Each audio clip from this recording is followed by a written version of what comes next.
열왕기상 22장 29절에서 33절. 이스라엘의 왕과 유다의 여호사밧 왕이 길랏 라못으로 올라가니라. 이스라엘의 왕이 여호사밧에게 이르되 나는 변장하고 전쟁터로 들어가려 하노니 당신은 왕복을 입으소서 하고 이스라엘의 왕이 변장하고 전쟁터로 들어가니라. 아람 왕이 그의 병거의 지휘관 32명에게 명령하여 이르기를 너희는 작은 자나 큰 자와 더불어 싸우지 말고 오직 이스라엘 왕과 싸우라 한지라.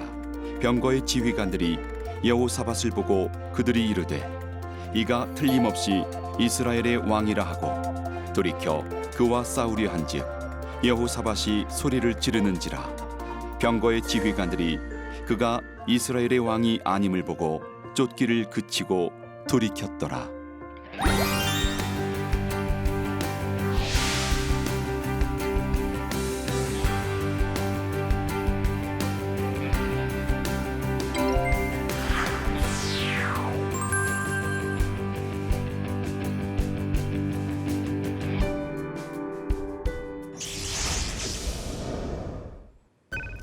반갑습니다. 합동신학대학원대학교에서 구약을 가르치는 김진수 교수입니다.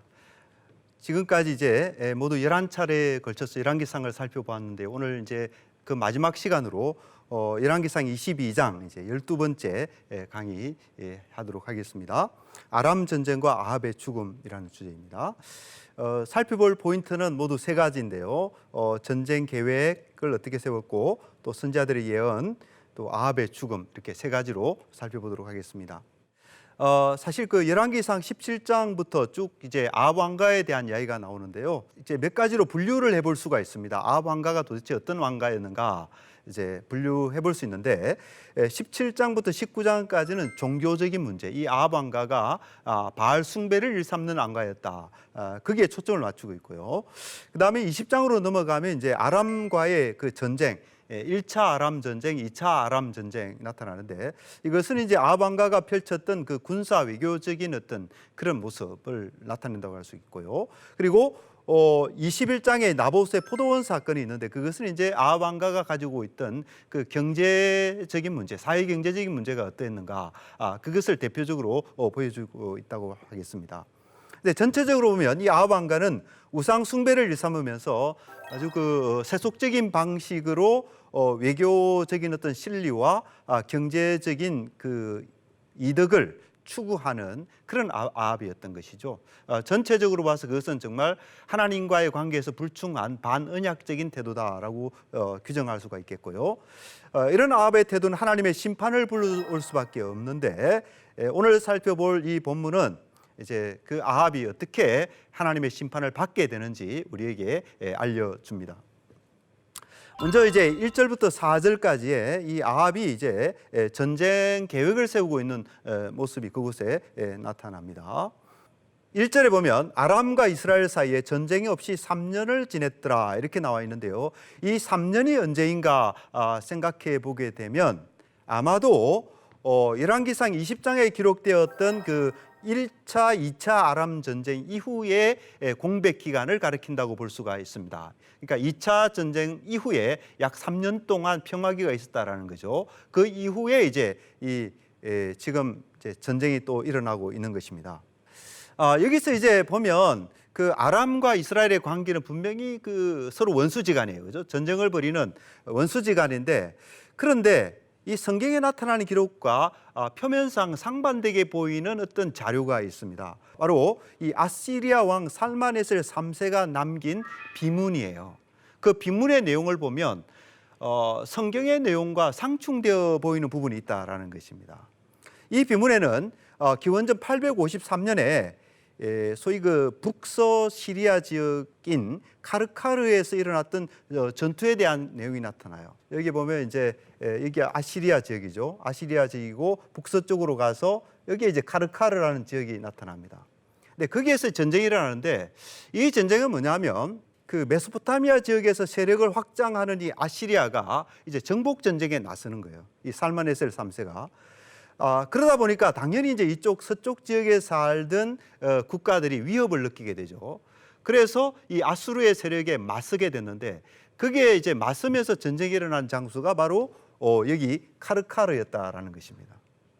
근데 재미있게도 바로 이 카르카르 전쟁에서 이 아람의 베나닷 왕과 그리고 북이스라엘의 이 아합 왕이 서로 동맹 관계에 있다는 사실인 것이죠.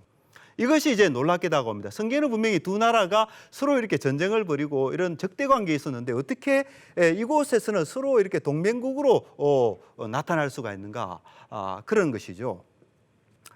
그런데 사실은 우리가 이제 그 국제 정세라고 하는 것을 우리가 단순하게 보면 안 되는 것이죠, 그죠? 오늘날에도 그러합니다만은 이 국가 간의 그 관계, 어떤 때는 친해졌다가 어떤 때는 멀어졌다고 하는 그런 친소 관계, 그것은 때때로 아주 급변하는 것이죠. 그런 상황이 이제 성경에도 나타난다라고 볼 수가 있습니다. 1차, 2차 아람 전쟁에서 이 아람과 이스라엘 나라가 서로 적대 관계에서 싸웠지만 그 이후에 일시적으로 평화기가 왔고 그 평화기 기간 동안에 어떤 일이 벌어졌느냐? 이 아시리아 나라라고 하는 강대국이 강력한 이 정복 전쟁을 펼치는 상황이었다라는 거죠. 그렇게 되면 어떻게 됩니까? 이 아수르는 아람과 이스라엘에게 공동의 적이 되는 것이죠. 그래서 이 공동의 적을 막아내기 위해서 어쩔 수 없이 두 나라는 군사적으로 힘을 합칠 수밖에 없었다. 그렇게 이해할 수가 있다라는 것이죠. 그리고 이 아수르와의 전쟁이 끝나고 난 다음에 이스라엘과 아람은 다시 옛날 관계로 돌아가서 다시 이제 적대적이 되어졌고요. 그런 맥락 속에서 열왕기상 22장에 소개되어 있는 3차 아람 전쟁이 일어났다 이렇게 보게 되는 것입니다. 이렇게 보면 이 살마네세르 3세가 남긴 석비와 성경의 기록이 전혀 상충되지 않고 두 가지를 다 종합적으로 보게 될 때에 어떤 당시의 국제 정세를 우리가 더 정확하게 이해할 수 있게 된다 이렇게 보게 되는 것이죠. 그래서 한마디로 성경의 역사성을 의심할 이유는 없다 그런 것입니다. 자, 3차 아람 전쟁을 조금 더 살펴보면요, 이 아람 전쟁은 사실은 영토 분쟁의 성격이 있습니다. 이 이스라엘 땅에 속한 이 길랏 라못 아주 중요한 지역이죠. 여호와서 20장 8절에 보면 이 갓 지파에 속한 도피성이었어요. 이스라엘에는 모두 6개의 도피성이 있었는데 바로 요단 동편 지역의 이 길랏 라못, 이 길랏 라못은 특별히 갓 지파에게 도피성으로서 아주 중요한 장소였습니다. 이 장소는 이스라엘 본토로 접근을 용이하게 해준 아주 전략적인 장소였고요. 그리고 이 아카바만이나 홍해나 아라비아 반도, 심지어 이제 아프리카죠. 그리로 이어주는 그 중요한 요충지였다. 이런 전략적인 장소가 바로 이 길랏 라못 장소였다라는 것이죠. 그런데 이것이 이제 역사가 흘러가는 가운데서 어느 때에 이 아람 나라의 수중으로 넘어갔던 것 같아요. 그런 상황이었는데 이 2차 전쟁이 일어났을 당시, 2차 아람 전쟁이 일어날 당시에 그때 이제 아합이 승리를 거두게 됩니다. 그죠? 승리를 거두게 되고 그 결과 이제 두 나라 사이에 강화 조약이 맺어졌는데 그 강화 조약 속에 포함되었던 것이 뭐냐 하면 아람 나라가 빼앗아갔던 그 영토를 되돌려 주겠다라고 하는 강화 조약의 내용이었어요. 자, 그랬으면 당연히 아람 측에서는 이 길랏 라못 지역을 이스라엘 쪽에 돌려주어야 되는 거 아닙니까? 그런데 그렇게 하지 않았다라고 하는 것이죠. 바로 이런 형편 때문에 아합은 그 유다 왕 여호사밧과 더불어서 이제 힘을 합쳐서 아람과 전쟁을 벌이게 된 것이죠. 바로 그 길랏 라못 영토를 되돌려 받기 위해서 그렇게 전쟁이 일어나게 되었던 것입니다.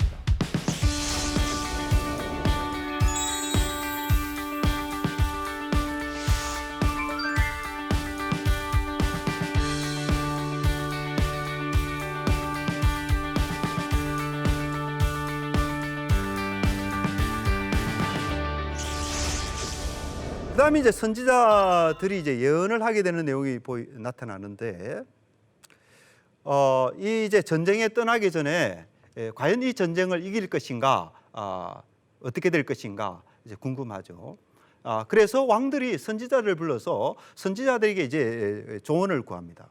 근데 그때 이 아합 왕실에 있던 400명의 이제 선지자들이 이제 예언을 하게 되는데요.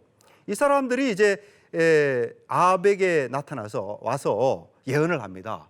예언의 내용을 들어보면은 하나같이 다 아합의 정책을 옹호하는 거예요. 왕이 이번에 전쟁에 나가면 반드시 승리하게 될 것입니다. 반드시 길랏 라못 땅을 이게 찾아올 것입니다. 하여튼 그런 아주 듣기에 좋은 예언을 하죠.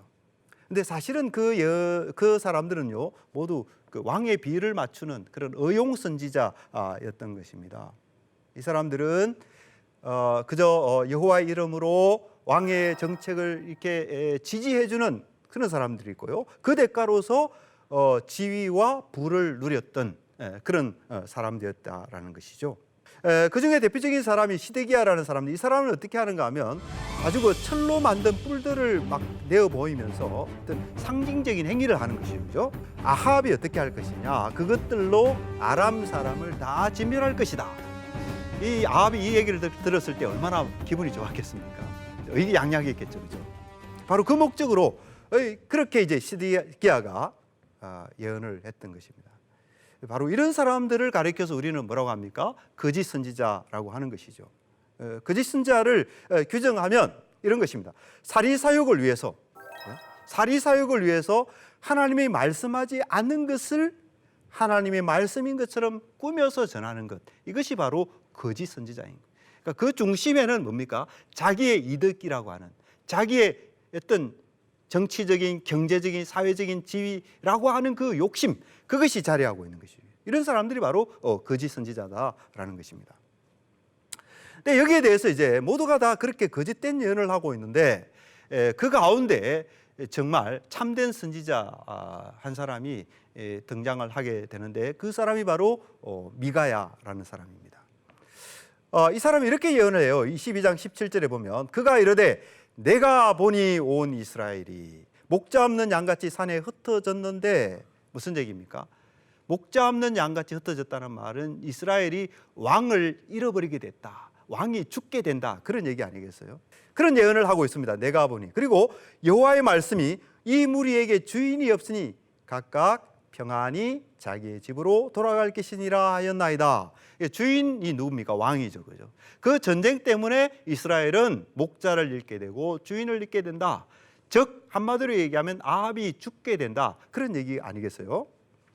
그 다음에 열왕기상 22장 19절에도 미가가 이르되 그런즉 왕은 여호와의 말씀을 들으소서. 내가 보니 여호와께서 그의 보좌에 앉으셨고 하늘의 만군이 그의 좌우편에 모시고 서 있는데, 이렇게 미가야 선지자가 예언을 하고 있습니다. 근데 주목하게 되는 것은 여기입니다. 내가 보니 여호와의 말씀이, 그런 거예요. 이게 바로 참 선지자의 모습인 것입니다. 참 선지자는 뭡니까? 정말 자기가 본 것만을 이야기하는 거예요. 그리고 자기가 들은 그 여호와의 말씀만을 가감없이 이야기하는 자, 그 사람이 바로 미가야다라는 것이죠. 자, 그런데 이 미가야가 어떤 환상을 보았는가 하면요, 이제 여기 22장 19절로부터 나타납니다. 미가야가 이르되 그런즉 왕은 여호와의 말씀을 들었소서. 내가 보니 여호와께서 그의 보좌에 앉으셨고 하늘의 만군이 그의 좌우편에 모시고 서 있는데, 이런 천상의 장면이죠, 그죠? 여호와께서 말씀하시기를 누가 아합을 꾀어 그를 길랏 라못에 올라가서 죽게 할꼬. 하나님께서 아합을 죽이기로 뜻하신 것입니다. 한 영이 나와 여호와 앞에 서서 말하되 내가 그를 꾀겠나이다, 이런 제안을 합니다. 그래서 하나님께서는 어떻게 하겠느냐 물으세요. 그러니까 대답하기를 내가 나가서 거짓말하는 영이 되어 그의 모든 선지자들의 입에 있겠나이다. 여호와께서 이르시되 너는 꾀겠고 또 이루리라. 나가서 그리하라. 하나님의 제가를 받아서 이제 일이 진행된다, 그런 얘기가 되는 것이죠. 자, 우리가 이제 미가야가 보았던 환상을 지금 이제 살펴봤는데요. 여러분들 이 환상을 어떻게 생각하세요? 근데 이 환상은 사실은 여러분들 오해하지 마셔야 됩니다. 이것은 비유적 환상이다, 패러볼릭 비전이다, 이것을 잊지 마셔야 하는 거예요. 다시 말해서 이 환상은 하늘의 실제를 있는 그대로 보여주는 사실적인 환상. 하늘에도 실제로 저런 모습이 있구나, 그렇게 생각하면 오해다라는 것이죠. 이 환상은 비유적인 것인데, 여러분들 비유는 왜 사용됩니까? 교훈을 위한 것이죠, 그죠? 그래서 하나님께서 아합을 심판하시고자 하는 뜻을 어떻게 하시느냐? 주권적으로 이루신다. 하나님께서 그 뜻을 주권적으로 이루신다라고 하는 것을 알려주시기 위한, 교훈하기 위한 하나의 비유적인 환상이다. 이것을 여러분들이 잊지 마셔야 하는 것이죠.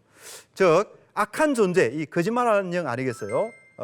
이 악한 존재조차도 하나님의 뜻을 이루는데 도구로 사용된다라는 것을 가르치는 하나의 교훈적 성격을 가지고 있는 교훈적인 비유이다. 이걸 실제적인 비유라고 생각하면 그러면 오해가 생기게 되는 것이죠. 또 이제 우리가 주목을 해야 되는 것은 이 그 본문 기록을 보면요, 대조가 나타나요. 22장 10절에 보면 이스라엘의 왕과 유다의 여호사밧 왕이 왕복을 입고 성문 어기 광장에서 각기 왕자에 앉아 있고 모든 선지자가 그들의 앞에서 예언을 하고 있는데, 자, 이 장면을 기억하시기 바랍니다. 그런데 이제 19절로 가면 이것과 아주 유사해 보이는 그런 장면이 나타나요. 그런데 여기에서는 이제 하늘의 장면입니다. 자, 미가야가 이르되 그런즉 왕은 여호와의 말씀을 들으소서. 내가 보니 여호와께서 그의 보좌에 앉으셨고, 그렇죠. 여기에 왕들이 왕자에 앉아 있는 것과 대조가 되는 것입니다. 보좌에 앉으셨는데 어떻게 되어 있느냐? 하늘의 만군이 그의 좌우편에 모시고 서 있는데, 그렇죠. 그러니까 땅의 그 모습과 하늘의 모습이 신기하게도 이렇게 상응관계에 있고 이렇게 대응관계에 있다는 것을 쉽게 알 수가 있습니다. 자, 이것은 우리에게 뭘 나타내 보여주느냐? 이것이죠, 그죠? 인간 왕들이 땅에 사는 모든 의논과 계획이 어떠하냐? 그 의논과 계획은 사실은 하늘의 왕이신 하나님의 뜻 아래에 있다. 하나님이 주관하신다. 하나님이 그 모든 것을 통치하시고 다스리신다. 그런 사실을 생생하게 보여주는 것이, 인간 왕들이 이 땅에서 자기들 생각대로 자기 독단대로 하는 것 같지만 사실은 그 모든 것이 하나님의 뜻을 이루는 그런 그 차원을 넘어서지 않는다. 그런 얘기가 되겠죠, 그죠?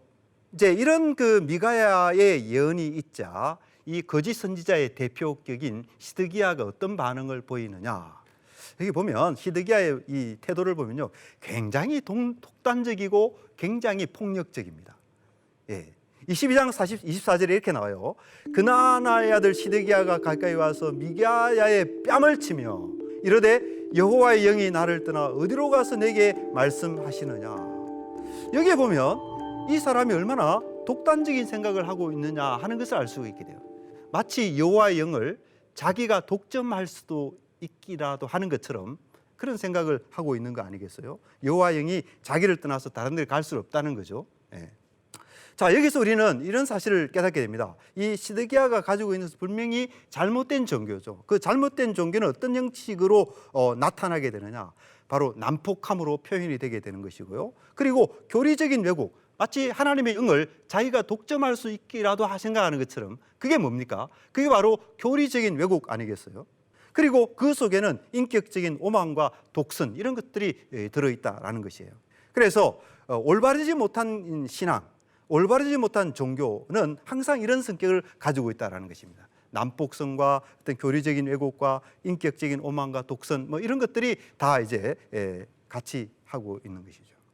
자, 여기에 대해서 이 미가야 선지자, 이 참된 선지자죠. 이 분이야말로 모범을 보여주고 있는데요.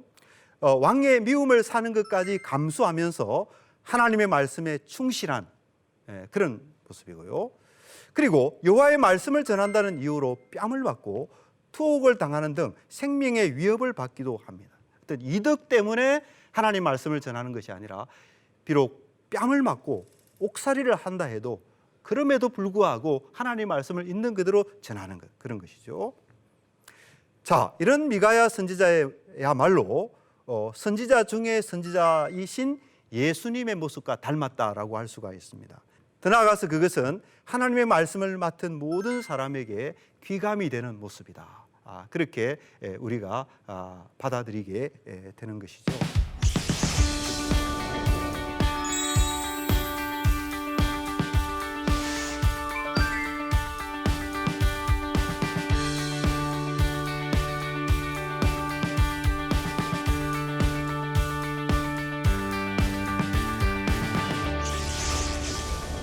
자, 마지막으로 이제 아합의 죽음에 대한 단락인데요. 이 전쟁에 참여하는 아합의 모습을 보면 굉장히 비열한 사람이다라는 것을 알 수가 있어요. 이 미가야로부터 그런 불길한 예언을 들었기 때문에 이 아합의 마음속에는 아마 굉장히 불안한 마음이 없잖아 있었던 것 같아요. 그래서 전장에 나아가면서 이 사람이 어떻게 하는가 하면 왕복을 다 벗어버리고 일반 병사의 모습으로 변장을 하고 전쟁에 나가요. 왜냐하면 이 아람 군대에게 표적이 되지 않기 위해서 그런 거예요. 왕이 왕복을 입고 있으면 적군들이 어떻게 하겠어요? 왕만 이렇게 이제 표적을 삼아서 죽이려고 하지 않겠습니까? 근데 놀라운 것은 함께 전쟁에 참여하고 있는 남쪽 유다 여호사밧은 어떻게 합니까? 왕복을 또 입고 나가라고 그렇게 주문을 해요. 이 의도가 아주 빤히 들여다 보이는 것이죠. 이 적군들의 관심을 자신에게서 돌려서 여호사밧에게 집중시키려는 그런 의도가 아니겠습니까? 그래서 이 아합은 굉장히 참 비겁하고 비열한 성격의 소유자였다라는 것을 알 수가 있죠. 더 나아가서 그것은 당시의 정치적 형편을 보여주는 것 같기도 해요. 우리 같으면 여호사밧이 당장 거절하고 난 그렇게 하지 않겠다 하지 않겠습니까? 그런데 여호사밧이 아합의 요구대로 그대로 해주는 것을 보면 그때 당시의 어떤 정치적인 형편이 그럴 수밖에 없었다. 라는 것을 이제 나타내 보여주기도 하는 것이죠. 자, 어쨌든 그렇게 해서 이제 전쟁이 붙었는데 결국 예측하던 대로 이 아람 군대들은 말이죠, 왕만을 집중적으로 공격합니다. 그러니까 어떻게 됩니까? 이 여호사밧이 죽게 된 것이죠. 여호사밧이 죽게 됐는데 그런데 가까스로 이 여호사밧이 생명을 건지게 돼요. 왜 그렇게 됐느냐? 역대하 18장 31절에 보면 하나님께서 개입하셔서 이제 여호사밧을 보호하셨기 때문에 목숨을 건질 수 있었다 하는 것을 우리가 알 수가 있습니다. 이 아합은 결국은 변장을 하고 목숨을 건지는 그런 어떤 그 술책을 꾸몄지만 결국은 아합은 이 전쟁에서 죽게 됩니다. 그것이 우리에게 교훈해 주는 것은 뭐냐면 이것이죠. 아합은 아람 군대 지휘관들의 눈을 피할 수는 있었어요. 왕복을 안 입고 있었기 때문에. 그랬지만 결국은 어떻게 됐느냐? 하나님의 눈은 피할 수 없었다. 하나님은 전지전능하신 분이고 모든 것을 다 살피시는 분이니까 하나님의 눈은 피할 수 없었다라는 것이죠. 또 아합의 죽음을 우리가 이제 살펴보면서 깨닫게 되는 것은 하나님은 인간 의지의 개입이 없이도 인간의 개입, 또 인간의 생각, 인간의 계획, 그런 의지의 개입이 없어도 하나님께서는 자신의 뜻과 계획을 능히 이루실 수 있는 분이다 라는 것을 우리 이 사건을 통해서 확인하게 된다라는 것이죠. 바로 이 구절입니다. 한 사람이 무심코 활을 당기, 이 한 사람은 바로 이제 아람 군대 병사겠죠.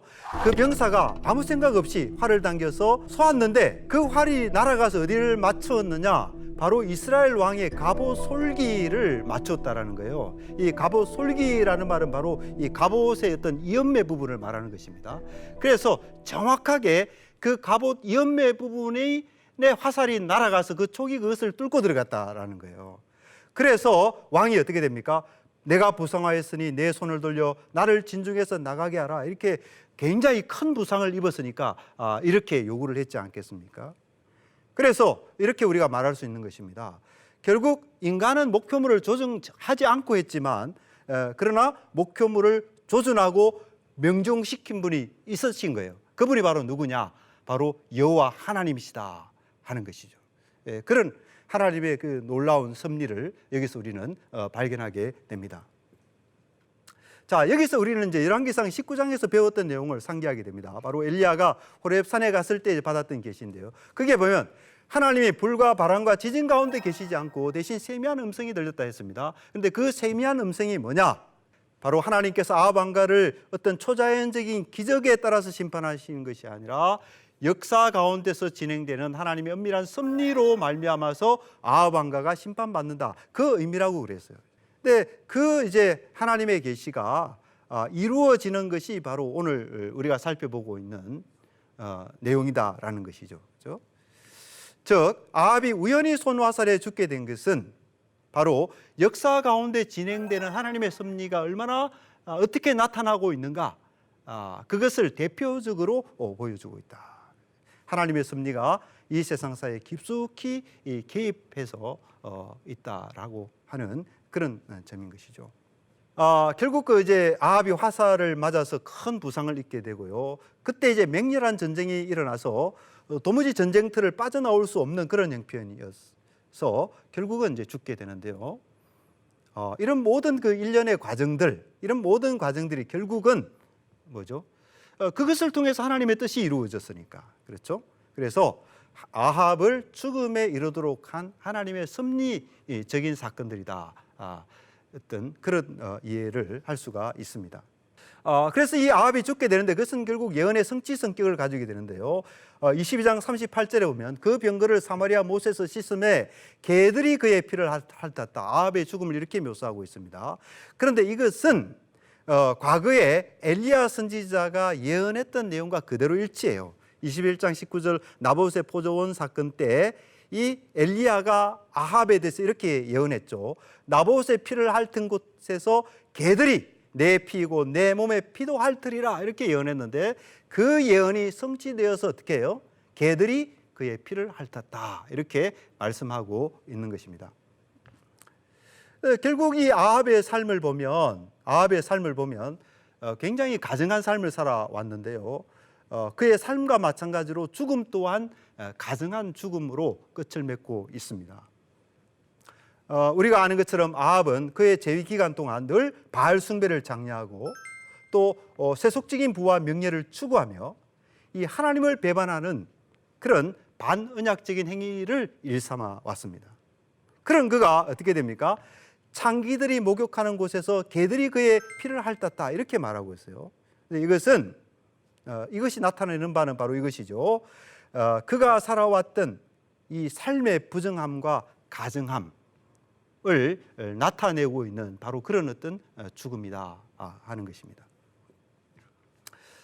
이제 강의를 모두 마무리하면서 적용할 점 몇 가지만 살펴보겠습니다. 두 가지인데요. 첫째, 왕의 권세에 굴하지 않고 박해와 고난을 무릅쓰며 이 하나님의 말씀을 받던 미가야의 모습을 우리는 잊지 말고 잘 기억해야 하겠습니다. 현실과 타협하지 않고 하나님의 말씀에 충성하는 것, 하나님의 말씀에 충성하는 것이 바로 성도가 걸어가야 될 길이다라는 것이죠. 그 다음에 두 번째로 아합을 죽게 한 그 우연히 날아온 화살은 하나님의 섭리가 이 세상에 얼마나 깊이 개입하는지를 보여주고 있습니다. 그래서 우리 성도님들도 섭리로 세상을 다스리시는 그 하나님을 믿으며 하나님 앞에 아름답고 정결한 삶을 살도록 우리가 힘써야 할 것입니다. 지금까지 모두 12차례에 걸쳐서 열왕기상을 공부하였습니다. 다윗의 등불과 하나님의 나라라는 제목으로 우리가 살펴봤는데요. 이 다윗의 등불은 참 다윗 왕가의 왕들을 통해서 나타나는 하나님의 합법적인 통치를 뜻하는 말이죠.